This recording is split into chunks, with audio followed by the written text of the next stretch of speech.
Cartoon RTI media. నమస్కారం, వార్తలకు స్వాగతం. ముందుగా ముఖ్యాంశాలు. మాజీ మంత్రి అంబటి రాంబాబు మీడియా సమావేశం నిర్వహించారు. సీఎం చంద్రబాబు నాయుడుపై పలు విమర్శలు.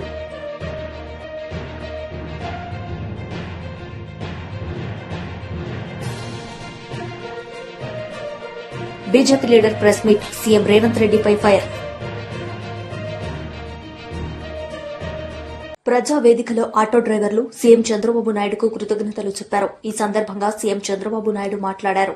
మా ప్రీతమ నాయకులు శ్రీ నారా చంద్రబాబు నాయుడు గారికి, మండిపల్లి రాంప్రసాద్ రెడ్డి గారికి మా హృదయపూర్వక ధన్యవాదాలు తెలుపుకుంటున్నానండి. ఎందుకంటే మాకు ఈ అవకాశం ఇచ్చినటువంటి మన నారా చంద్రబాబు నాయుడు గారికి జన్మంతో మేము రుణపడి ఉంటామని కాళ్ళకి నమస్కారం చేసి నేను కోరుకుంటామండి. ఎందుకంటే ఈ తెలుగుదేశం పార్టీలో మేము కష్టపడి సార్ గారికి ఈ రుణం మేము ఎప్పుడు తీసుకుంటామంటే నెక్స్ట్ టైం మళ్ళీ ఇదే విధంగా సార్ని గెలిపించుకొని మన అన్నను కూడా గెలిపించుకొని మనం ఇంకా ముందుకు నడిపించుకుంటామని కోరుకుంటా. ఈ అవకాశం ఇచ్చినటువంటి మన అన్నలకి అందరికీ మా హృదయపూర్వక ధన్యవాదాలండి. ఈ 6 మందికి ఈ ఊరు వాళ్ళకందరికీ ఎలక్ట్రికల్ ఆటోలు ఇచ్చాం. ఇంట్లోనే ఛార్జ్ చేసుకోవచ్చు, డీజిల్ వేసుకునే పని లేదు. ఇక్కడి నుంచే బయలుదేరి రాయచోటి పోయి ఆ ఏరియా అంతా పని చూసుకోవడం వల్ల సాయంత్రం ఇంటికి వస్తారు. ఇంటి దగ్గర కూడా ఈ 6 మందికి సోలార్ పెట్టమన్నాను. 2 కిలోవాట్లు అంటే 300 యూనిట్లు కరెంట్ ఉత్పత్తి అవుతుంది. 200 నుంచి 300 అవుతుంది.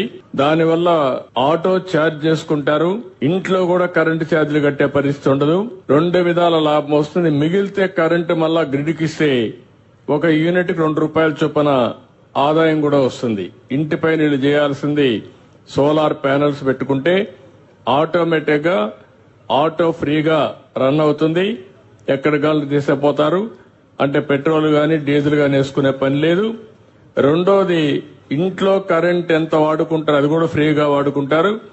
మిగిలితే గ్రిడ్కి దాంట్లో కూడా ఆదాయం వస్తుంది. ఆటోలో ఆదాయం వస్తుంది. అదే మాదిరిగా కరెంట్ అమ్ముకుంటే ఆదాయం వస్తుంది. కట్టే కరెంటు ఛార్జీలు కట్టే పని ఉండదు. ఇప్పుడు నీ అనుభవం ఏంటి? ఇప్పుడు దీనివల్ల ఏమనుకుంటున్నారు? ఎంత ఆదాయం అదనంగా వస్తుంది నీకు నెలకు? సార్, మేము ప్రతిరోజు ఆటో రెంట్కి తీసుకుంటాం సార్. 400-500 అతనికి ఇచ్చాలా సార్? దాంట్లో 300-400 మాకు మిగిలితే మా సంసారానికి చాలా కష్టంగా ఉండేది సార్. మాకు ఇవన్నీ ఈ ఆదాయం మాకు ఈ ఆటోల వల్ల ఇప్పుడు మేము ప్రతిరోజు డీజిల్ ఇవన్నీ ఖర్చులు లేకుండా మాకు ఎంతో రోజుకు 700-800 కూలి వచ్చినా మాకు చాలా సంతోషంగా ఉంటుంది సార్. ఇప్పుడు వాళ్ళు చెప్పిన దానిపైన మీరు వింటే 400 రూపాయలు పెట్రోల్ డీజిల్ అవుతుంది. 400 రూపాయలు రెంట్ కట్టాలి. ఇప్పుడు 800 రూపాయలు కట్టే పరిస్థితి లేదు. అంటే దగ్గర నెట్ గా నెలకు 20 నుంచి 25 వేల రూపాయలు వాళ్ళకి ఆదాయం వచ్చే పరిస్థితి వస్తుంది. పేదవాళ్ళకి ఇదే నేను ఆలోచిస్తున్నా. మీ ఆదాయాన్ని పెంచాలనేది నా అభిమతం. తప్పకుండా ఇలాంటి కార్యక్రమాలు భవిష్యత్తులో ఇంకా పెద్ద ఎత్తున చేసి మిమ్మల్ని అందరినీ ఆదుకుంటాం. అన్ని రంగాల్లో ఆదుకుంటాం. ఏ విధంగా చేస్తున్నాం కూడా నేను కొన్ని ఉదాహరణలు మీకు చెప్తాను. చాలా సంతోషం తమ్ముళ్ళు. Thank you sir. గుడ్, మంచి పని చేశారు. రండి. వైఎస్ఆర్సీపీ లీడర్ గడికోట శ్రీకాంత్ రెడ్డి మీడియా సమావేశం నిర్వహించారు. ఈ సందర్భంగా ఆయన మాట్లాడారు. ట్రోల్ చేయకండి, కానీ ఒకటే బాధాకరంగా ప్రాంతానికి వచ్చినప్పుడు ఒక యువకుడికి ముఖ్యమంత్రి దగ్గర మాట్లాడే అవకాశం కలిగినప్పుడు మంచి మాటలు, స్ఫూర్తిదాయకమైన మాటలు చెప్పాల్సింది పోనిచ్చి ఇలాంటి మాటలు చెప్పడం, దానికి తగ్గట్టుగా చంద్రబాబు నాయుడు గారు ఐటీ టవర్స్ ను ఇక్కడ కట్టేస్తాను మండల హెడ్ క్వార్టర్స్ లో చెప్పడం చాలా ఆశ్చర్యం కలిగించింది. వర్క్ ఫ్రం హోమ్ నేనే కనిపెట్టానని చెప్పడం కూడా నిజంగానే ఆశ్చర్యం కలిగించింది. వర్క్ ఫ్రం హోమ్ అన్నది ఎందుకు వచ్చింది? ఐటీ ప్రమోషన్ లో ఇలాగే నువ్వు ఎంతసేపు నిన్ను ప్రొజెక్ట్ చేసుకున్నావు, అలాగే దీనికి సంబంధించి వర్క్ ఫ్రం హోమ్ కూడా నేనే చేయించినానంటూ గతంలో గౌరవ ముఖ్యమంత్రి జగన్మోహన్ రెడ్డి గారు ఆలోచన చేసింది. అందుకనే గ్రామాలలో సచివాలయాలతో పాటు డిజిటల్ లైబ్రరీస్ కట్టడం కూడా సాఫ్ట్వేర్ ఉద్యోగస్తుల కోసమే అటువంటి దాన్ని మర్చాడు. దాన్ని నువ్వు కంటిన్యూషన్ చేయించి ఆ బిల్డింగ్స్ కంప్లీట్ చేయించే ప్రయత్నం చేయకుండా ఐటీ టవర్స్ లాంటివి కడతాను మండల హెడ్ క్వార్టర్స్ అని చెప్పి మభ్యపెట్టేటువంటి మాటలు నిజంగా ఆశ్చర్యాన్ని కలిగిస్తున్నాయి. ఎప్పుడు కూడా ఇలాంటి మాటలు చెప్పుకుంటూ పోతుంటాడు. సంపద సృష్టించేది ప్రజలకు వాళ్ళు నేర్చుకుంటారు, కానీ నీకు చెప్పేది సంపద సృష్టించిన తర్వాత నువ్వు పంచడమే. ప్రజలు ఇబ్బందుల్లో ఉన్నప్పుడు ప్రభుత్వం ఆదుకోవాలి. కరోనా టైంలో ప్రజలు ఇబ్బందులు ఉన్నారు అని చెప్పి ఆ 2 సంవత్సరాలు కూడా ఎక్కడ ఆగకుండా స్కీమ్స్ ఇచ్చిన వ్యక్తి జగన్మోహన్ రెడ్డి గారు. మీరు ఈ రోజు నిజంగా అన్ని రకాల ఆర్థిక వనరులు మీకు సమకూరిన కేంద్ర ప్రభుత్వం నుంచి అత్యధికంగా మీ సపోర్ట్ తో ఉన్నటువంటి బీజేపీ ప్రభుత్వం అత్యధిక నిధులు మీకు కేటాయిస్తున్న ఏ ఒక్క పథకం ఇవ్వకుండా ప్రజల్ని మభ్యపెట్టే ప్రయత్నం చేస్తున్నాం. ఈ రోజు దాదాపుగా 18 సంవత్సరాలు దాటినటువంటి మహిళలకు నెలకు 1500 ఇస్తానన్నాం. 8 నెలలు అయిపోయింది. ఒక్కొక్క మహిళకు దాదాపుగా 12 నుంచి 14,000 రూపాయల వరకు బాకీ పట్టావు. 1,50,00,000 మహిళల మందిరికి ఎప్పుడు ఇస్తావు? దానికి సమాధానం చెప్పు. 50 ఏళ్లు దాటినటువంటి ప్రతి ఒక్కరికి పెన్షన్ ఇస్తాను. పెన్షన్ పెంచడం కార్యక్రమం ఆర్పాటం చేస్తున్నావు కదా. మరి బీసీ, ఎస్సీ, ఎస్టీలకు, మైనార్టీలకు 50 సంవత్సరాలు దాటిన వాళ్ళకి నిండిన వాళ్ళకి అందరికి పెన్షన్ ఇస్తానన్నావు. ఎప్పుడు ఇస్తావు? దీనికి సమాధానం చెప్పు. నిరుద్యోగ యువతకు 3,000 ఇస్తానన్నావు. 8 నెలలు అయిపోయింది. 8, 3, 24,000 బాకీ పడ్డావు ఒక్కొక్క యువకుడికి. అది ఎప్పుడు ఇస్తావు? దీని గురించి సమాధానం చెప్పు. రైతు భరోసా ఈ సంవత్సరం ఎందుకు లేకపోయినావు? గతంలో జగన్మోహన్ గారి ప్రభుత్వం ఏర్పడిన తర్వాత ఈ బడ్జెట్ మార్చిలో జరిగే బడ్జెట్ సమావేశాలకు ముందరనే ఆయన చెప్పింది 15,000 అని చెప్పి 17,500 రూపాయలు రైతులకు చేర్పించినాడు ఒక బడ్జెట్ ఫస్ట్ ఇయర్ లో. నువ్వు ఇప్పుడు ₹1 ఇవ్వలేదు. ఇది అన్యాయం కాదా? రైతులు మోసం చేయడం కాదా? బడికి పోయే పిల్లలకు ప్రతి ఒక్కరికి 15,000 అన్నావు. ఒకరికి కూడా ఇవ్వలేదు. మరి పరిశీలన చేస్తావు. అమ్మకు వందనం తర్వాత ఎప్పుడు ఇస్తానో చెప్తానంటావు, కానీ డేట్ కూడా చెప్పలేకున్నావు. ఈ అకాడమిక్ ఇయర్ మోసం చేసావా లేదా? ఇలాంటివి చెప్పుకోపోతే ఎన్నో ఉన్నాయి. తర్వాత ఆశ్చర్యం కలిగించింది ఏంటంటే ఇరిగేషన్ గురించి నువ్వు మాట్లాడటం. ఏ అవగాహనతో నువ్వు మాట్లాడుతున్నావు చంద్రబాబు నాయుడు గారు? 94లో ఎన్టీ రామారావు గారిని దింపి మీరు కుర్చీ ఎక్కి మోసపూరితంగా వెనుపోటు పడిచి ముఖ్యమంత్రి అయిన తర్వాత 10 సంవత్సరాలలో ఒక్క ప్రాజెక్ట్ నువ్వు టేకప్ చేసావా? హంద్రీనీవా, గాలేరు నగిరి ఆ రోజు రాజశేఖర గారు చేపడితే, ఆ రోజు ఎన్టీ రామారావు శంకుస్థాపన చేస్తే ₹1 కేటాయించకుండా హంద్రీనీవా అనేటువంటిది వేస్ట్, అది నీళ్ళు ఇవ్వలేము, 40 టీఎంసీలు ఎక్కడొస్తాయి, 5 టీఎంసీలు కుదించి జీవో ఇచ్చావు. గెండికోట ఈ రోజు ఏకైక రిజర్వాయర్ మనకు స్టోరేజ్ ఉన్న ప్రాంతం గెండికోట రిజర్వాయర్ ని, ఇది పెన్నాకు సంబంధించినటువంటి డ్యాము. పెన్నాలో నీళ్ళు ఎప్పుడు వస్తాయి? 20 టీఎంసీలకు ఎందుకు అని చెప్పి 3 టీఎంసీలు కుదించి నువ్వు దాన్ని జీవో ఇచ్చినావు. అటువంటిది మహనీయుడు, ఆదర్శమూర్తి, రైతు బాంధవుడు రాజశేఖరుడు ముఖ్యమంత్రి అయిన తర్వాత హంద్రీనీవా శంకుస్థాపన చేసి 5 సంవత్సరాల పీరియడ్ లో హంద్రీనీవా కృష్ణా నుంచి ఈ రోజు అడవిపల్లి వరకు కాలువలు 90% అయినాయంటే ఆయన పుణ్యమా కాదా అని చెప్పి నేను ప్రశ్నిస్తున్నా. గాలేరు నగిరి అయితేనేమి, గెండికోట 27 టీఎంసీలకు నిర్మించినటువంటిది ప్రాజెక్ట్ అయితేనేమి, ఆ గెండికోటలో పూర్తి స్థాయిలో నీళ్లు నింపినటువంటి చరిత్ర జగన్మోహన్ రెడ్డి గారు. ఈ రోజు నువ్వు మభ్యపెట్టినటువంటి మాటలు మాట్లాడుతున్నావు. ఆ రోజు పోతిరెడ్డిపాడు రాజశేఖర్ గారు చేస్తే నువ్వు కృష్ణా బ్యారేజ్ దగ్గర మీ పార్టీ వాళ్ళతో ధర్నా చేయించినావు. నువ్వు ఇరిగేషన్ గురించి, రాయలసీమ వాసుల గురించి మాట్లాడితే నిజంగా నవ్వు వస్తుంది. మరి ఈ రోజు పోతిరెడ్డిపాడు ఆ రోజు రాజశేఖర్ గారు చేయడం పుణ్యమే కదా ఈ రోజు నీళ్ళు వస్తున్నాయి కృష్ణా జలాలు. మరి 7 నెలలు ఇన్ఫ్లో ఉన్నటువంటి కృష్ణాలో కంటిన్యూస్ గా శ్రీశైలంలో 7 నెలలు ఇన్ఫ్లో ఉన్నాయి. ఈ రోజు డెడ్ స్టోరేజ్ నీళ్లు తోడేశారు. మాజీ మంత్రి అంబటి రాంబాబు మీడియా సమావేశం నిర్వహించారు. ఈ సందర్భంగా ఆయన మాట్లాడారు. ఆమెను కూడా లెక్క చేయకోకుండా ఈ రకమైనటువంటి దారుణానికి పాల్పడుతున్నారు. నేను ఇక్కడ చెప్పదలుచుకున్నది ఏమిటంటే, చంద్రబాబు నాయుడు గారు రాజ్యసభ సభ్యుల్ని, BJP leader Premender Reddy media సమావేశం నిర్వహించారు. ఈ సందర్భంగా ఆయన మాట్లాడారు. ఇవాళ కేవలం 1 గంట 14 నిమిషాల్లో బడ్జెట్ ముగిస్తుంది. ఎందుకు? బడ్జెట్లో మార్పులు వచ్చినాయి. బడ్జెట్ అంటే మొత్తం చదవడం కాదు, అన్ని కేటాయింపుల గురించి చెప్పడం కాదు, వివరంగా చెప్పడం కాదు. ఎందుకంటే 10 సంవత్సరాల క్రితం భారతదేశం యొక్క బడ్జెట్ యొక్క సైజ్ ఎంత ఉండే? 12-13 లక్షల కోట్లు ఉండే. ఈరోజు దాని 3 అంతలు ప్రధానమంత్రి నరేంద్ర మోడీ గారి నాయకత్వంలో దేశంలో నిరంతరం అభివృద్ధి కొనసాగుతుండడం కారణంగా, ప్రపంచంలో అత్యంత వేగంగా అభివృద్ధి చెందే ఆర్థిక వ్యవస్థగా భారతదేశం అవతరించడం కారణంగా, భారతదేశం యొక్క ఆర్థిక పరిస్థితి పెరగడం కారణంగా ఇవాళ 50 లక్షల కోట్ల మార్కును మొదటిసారి భారతదేశం యొక్క బడ్జెట్ దాటింది. దీన్ని ముందు అభినందించాలి. మీరున్నప్పుడు ఏ విధంగా ఉండే, 70 సంవత్సరాలు స్వతంత్రం తర్వాత ఇవాళ ఏ విధమైన యొక్క పరిస్థితికి దేశం వచ్చింది, దేశం యొక్క ఆర్థిక విధానాలలో వచ్చిన మార్పుల కారణంగా ఆదాయం పెరిగింది, వ్యయం పెరుగుతున్నది. కాబట్టి బడ్జెట్ను ప్రవేశపెట్టే విధానంలో, పద్ధతులలో దాన్ని చెప్పే విధానం మారింది. మీకు అది కూడా అర్థం కావడం లేదు. మా రాష్ట్రానికి ఇది రాలేదు, అది రాలేదు, మీరు ఎలా చూస్తున్నారని నేను అడుగుతున్నా. ఉదాహరణకు రైతుల కోసం కేంద్ర ప్రభుత్వం 1,81,000 కోట్లతోని కొన్ని అభివృద్ధి కార్యక్రమాలను చేపట్టింది.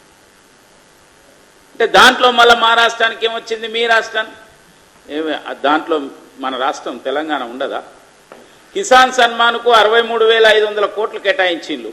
దాంట్లో మన యొక్క తెలంగాణ రాష్ట్రం లేదా?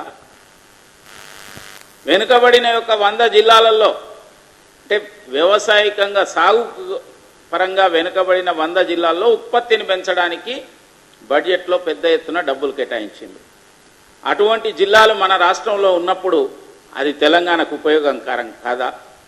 మీరు ఏం అర్థం చేసుకుంటున్నారు బడ్జెట్లు అంటే మీరు రాజకీయంగా నిర్ణయించుకున్న కొన్ని ప్రాజెక్టులకు అవి మీరు అడుగుతారు బడ్జెట్ ముందు. అవి ఒకవేళ రాలేని వాటిని దృష్టిలో పెట్టుకొని అడిగి అవి రాలేదు కాబట్టి మాకేం కేటాయింపు చేయలేదు. ఇదేం విధానం అంటున్నా?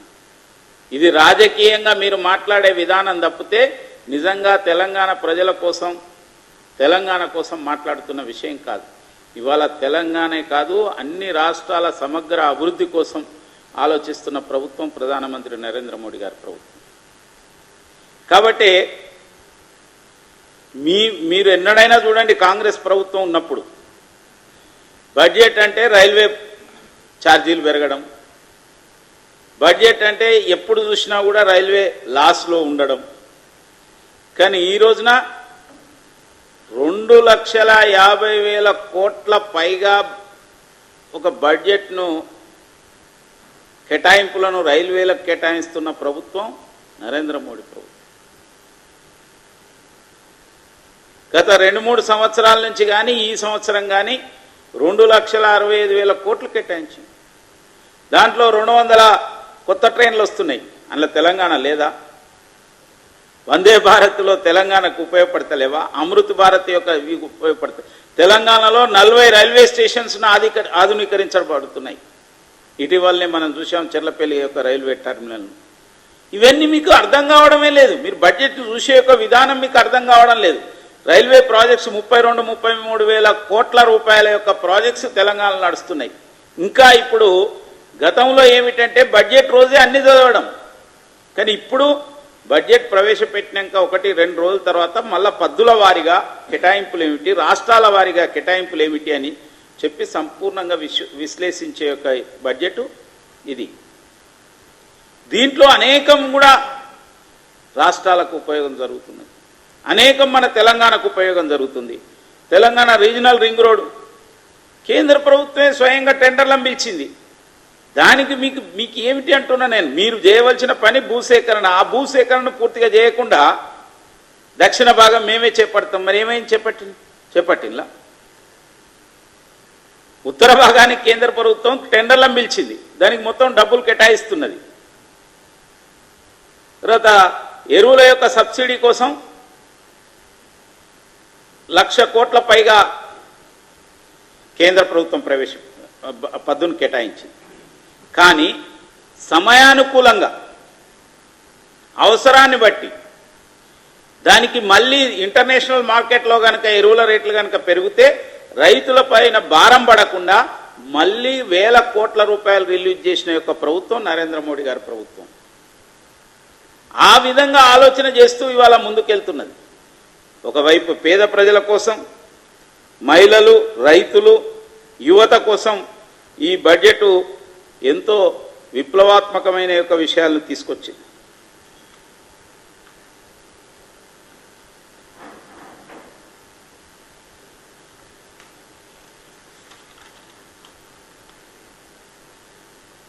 గ్రామాభివృద్ధి కోసం కూడా పెద్ద ఎత్తున నిధులు కేటాయించింది.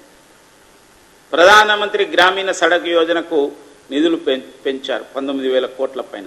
దాంట్లో తెలంగాణ యొక్క రోడ్లు అనేకం ఉన్నాయి. నేషనల్ హైవేస్ కోసం కేటాయించింది. మాజీ మంత్రి హరీష్ రావు మీడియా సమావేశం నిర్వహించారు. ఈ సందర్భంగా ఆయన మాట్లాడారు. నిర్మాణ రంగానికి మన రాష్ట్రం, మన హైదరాబాద్ స్వర్గధామంగా ఉండే. రియల్ ఎస్టేట్ రంగం అద్భుతంగా 10 ఏళ్లు వృద్ధిలో నడిచింది. లక్షలాది మంది దాని మీద బ్రతికారు. కానీ కాంగ్రెస్ పాలనలో అనాలోచిత నిర్ణయాలు. ఒకసారి ఎప్పుడో ప్రెస్ మీట్ లో మాట్లాడుతూ ఉంటే రేవంత్ రెడ్డి గారు నేను రియల్ ఎస్టేట్ నుంచి వచ్చినా నాకే రియల్ ఎస్టేట్ గురించి చెప్తావా అని ఉల్టా దబాయించాడు. కానీ ఏమైపోయింది ఇవాళ రియల్ ఎస్టేట్ రంగం? ఇప్పటికైనా రేవంత్ రెడ్డి గారు బేషిజాలకు పోకుండా ఈ హైడ్రా దుకాణాలు బంద్ చేయండి. వాళ్ళ ఆయన భార్య చెప్తా ఉంది, హైడ్రా వల్లనే ఎవరొచ్చి ఫ్లాట్లు చూడడము వెళ్ళిపోవడం. వాస్తవానికి ఆయన నిర్మిస్తున్నటువంటి అపార్ట్మెంట్లో హైడ్రా సమస్య కానీ ఎటువంటి ఇబ్బంది లేదు. కానీ ప్రజలు భయభ్రాంతులకు లోనవుతా ఉన్నారు. వచ్చి చూసిన వాళ్ళు ఎవరు కూడా ఫ్లాట్లు కొనడానికి ముందుకు రాకపోవడం, 13-14 నెలల్లో ఒక్క ఫ్లాట్ కూడా అమ్మకపోవడం, చేసిన అప్పులకు మిత్తిలు కట్టలేకపోవడం, బ్యాంకుల్లో లోన్లు రాకపోవడం, భవిష్యత్తు ఆగమ్య గోచరంగా ఉండడం, ఇప్పట్లో ఈ రంగం బాగుపడుతుందా, నా అపార్ట్మెంట్ అమ్ముతుందా అనే నమ్మకం ఆయన కుదరకపోవడం వల్ల చివరికి ప్రాణాల మీదకి వచ్చింది.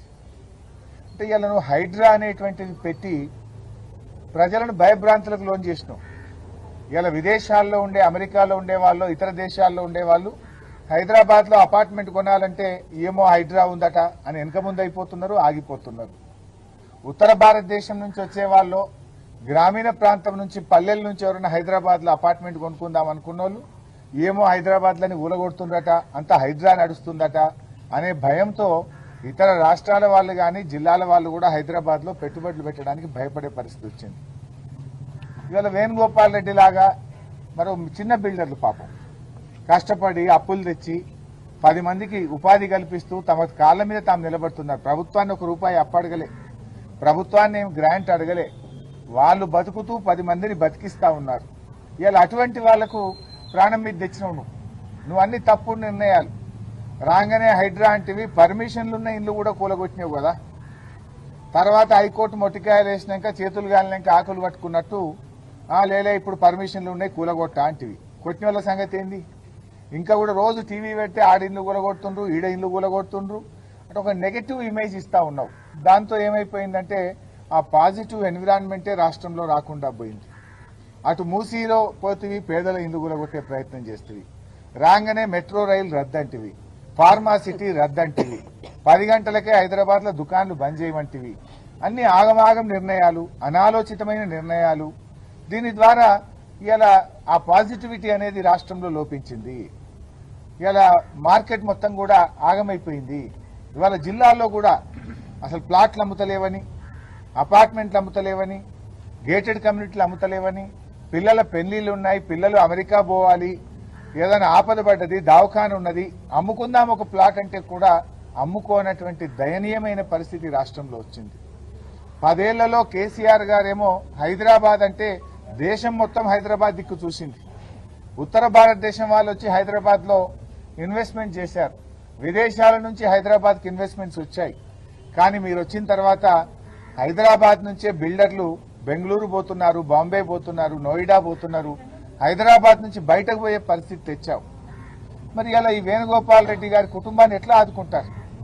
నేను ప్రభుత్వాన్ని, మరి బిల్డర్స్ అసోసియేషన్ కూడా విజ్ఞప్తి చేస్తా ఉన్నా, ఇది మీ బాధ్యత కూడా. మీ తోటి బిల్డర్ చనిపోయినప్పుడు బిల్డర్స్ అసోసియేషన్ మొత్తం కూడా ఆ కుటుంబానికి అండగా నిలబడి ఆ చిన్న పాపను, ఆ కుటుంబాన్ని నిలబెట్టాలని చెప్పి మన తెలంగాణ బిల్డర్స్ అసోసియేషన్స్ ను నేను కోరుతా ఉన్నా. ఇక 2 అసోసియేషన్స్ ఉన్నట్టున్నాయి, ఇద్దరు కూడా ముందుకు రావాలి, స్పందించాలి, ఈ కుటుంబాన్ని ఆదుకోవాలి. మరే బిల్డర్ కూడా ఇటువంటి పరిస్థితి రాకుండా అందరూ కలిసి ఈ సమస్యని పరిష్కరించుకోవాల్సిన అవసరం ఉంది. రేవంత్ రెడ్డి గారు కూడా ఆత్మవిమర్శ చేసుకొని, రియల్ ఎస్టేట్ అంటే నాకు బాగా తెలిసిన మాటల్లో చెప్పడం కాదు, మీరు వచ్చి వేణుగోపాల్ రెడ్డి గారి కుటుంబాన్ని పరామర్శించండి, ఆ ఫ్యామిలీ మెంబర్స్ తో మాట్లాడండి, వాళ్ళకి ఏం కష్టం జరిగిందో అర్థం చేసుకోండి. ఇది మిగతా వారికి ఇలాంటి పరిస్థితి రాకుండా పరిస్థితిని చక్కబెట్టే ప్రయత్నం చేయండి. చిన్న చిన్న బిల్డర్లు ఉంటారు, బిల్డర్లు అంటే బడా బడా బిల్డర్లే కాదు, there are small people. Venugopal Reddy వాళ్ళు చాలా చిన్న వాళ్ళు ఉంటారు, అలాంటి వాళ్ళతో మీరు మాట్లాడండి. బిల్డర్స్ అనగానే పెద్ద పెద్ద కోటీశ్వర్లను పట్టుకొని ఆ 10 మందితో మాట్లాడితే అది బిల్డర్ల సమస్యలు కావు. చాలా మంది కూడా రెక్కాడితే డొక్కాడే వాళ్ళు స్వయం ఉపాధితో వాళ్ళ కాళ్ళ మీద వాళ్ళు నిలబడుతూ చిన్న చిన్న అపార్ట్మెంట్ లో చిన్న చిన్న ఇండ్లు కడుతూ అమ్మే వాళ్ళు ఉంటారు. ఇలా వాళ్ళ పరిస్థితి దయనీయంగా ఉంది. ఆలోచించండి వాళ్ళ గురించి. హెచ్ఎండిఏలో అనుమతులు ఎందుకు ఆలస్యమవుతున్నాయి? జీహెచ్ఎంసీలో అనుమతులు ఎందుకు ఆలస్యమవుతున్నాయి? అధికారుల వేధింపులు ఎందుకు పెరుగుతా ఉన్నాయి? పర్మిషన్లకు లంచాల పేరు ఇటా వేధింపులు ఎందుకు ఎక్కువైతా ఉన్నాయి? యూసీలు రావాలంటే సంవత్సరాల తరబడి ఎందుకు వెయిట్ చేయాల్సి వస్తా ఉంది? మరి ఎందుకు ఈ పరిస్థితుల్లో ఇలాంటి పరిస్థితి వచ్చిందో? మీరే మున్సిపల్ మంత్రిగా ఉన్నారు, మీరే ముఖ్యమంత్రిగా ఉన్నారు, ఇప్పటికైనా చొరవ చూపండి. అధికారం ఎవరికి శాశ్వతం కాదు, రాజకీయాలు అంతకంటే కాదు. ప్రజలు ముఖ్యం, ప్రజల ప్రాణాలు ముఖ్యం. అందువల్ల బాగా ఆలోచించి మీరు సీరియస్ గా ఈ అంశాన్ని రివ్యూ చేసి ఈ కుటుంబాన్ని ప్రభుత్వం కూడా ముందుకొచ్చి ఆదుకోవాలని, ఇలాంటి పరిస్థితి ఇంకెవరికి హైదరాబాద్ లో రాకుండా ఉండడానికి, ఈ రియల్ ఎస్టేట్ రంగం మళ్లీ పూర్వ వైభవాన్ని పొందే విధంగా ప్రభుత్వం చొరవ చూపాలని, బేషిజాలకు పోకుండా ఆత్మవిమర్శ చేసుకోండి, గుండె మీద చేసుకొని ఆలోచించండి. వార్తలు ముగించే ముందు ముఖ్యాంశాలు మరోసారి. మాజీ మంత్రి అంబటి రాంబాబు మీడియా సమావేశం నిర్వహించారు. సీఎం చంద్రబాబు నాయుడుపై పలు విమర్శలు.